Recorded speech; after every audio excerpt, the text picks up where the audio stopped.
இன்னைக்கு வந்து நம்ம மில்லட் உப்புமாவோட ரெசிபி பார்க்க போறோம். மார்னிங் என்னால வாய்ஸ் வச்சு வீடியோ கொடுக்க முடியல. அதனால இப்போ மாவு பெசஞ்சுட்டு உங்களுக்கு நைட்ல வீடியோ எடுத்துட்டுருக்கேன். பட் ரெசிபி மார்னிங் எடுத்தது. ஸோ இப்போ நம்ம ரெசிபிக்குள்ள போயிடலாமா?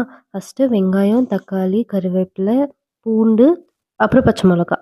இது எல்லாத்தையும் ஃபர்ஸ்ட்டு கட் பண்ணி வச்சுக்கணும். அப்படியே நான் ப்ரெஷர் குக்கரில் 3 விசில் விட்டு தினையும் குக் பண்ணி எடுத்துக்கிட்டேன்.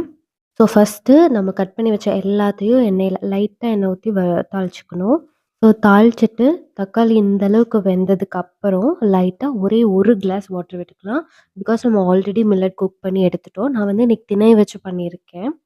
ஸோ நல்லா தண்ணி கொதிச்சதுக்கு அப்புறம் நம்ம குக் பண்ணி வச்சிருக்க திணையும் போட்டு நல்லா கிளறி விட்டோம்னா நம்மளோட திணை உப்புமா ரெடி. ஸோ நீங்களும் கண்டிப்பா ட்ரை பண்ணி பாருங்க. இந்த மாதிரி டயட்ல இருக்கும்போது மில்லட் வச்சு என்ன பண்றதுன்னு தெரியலன்னா, நம்ம சேனல்ல ஃபாலோ பண்ணி வச்சுக்கோங்க. ஆல்ரெடி மில்லட் வச்சு நம்ம பொங்கல் செஞ்சிருக்கோம். ஸோ அந்த வீடியோவும் நம்ம சேனல்ல இருக்கு. அதுவும் திணை வச்சு தான். ஸோ இந்த மாதிரி இன்னும் நம்ம சாமை, இன்னும் நெறைய மில்லட் வகைகள் இருக்கு. அத வச்சு நெறையா செஞ்சு நான் வீடியோஸ் அப்லோட் பண்றேன். ஸோ இத ட்ரை பண்ணி பார்த்துட்டு நீங்க எப்படி இருந்துச்சுன்னு கண்டிப்பா கமெண்ட் பண்ணுங்க.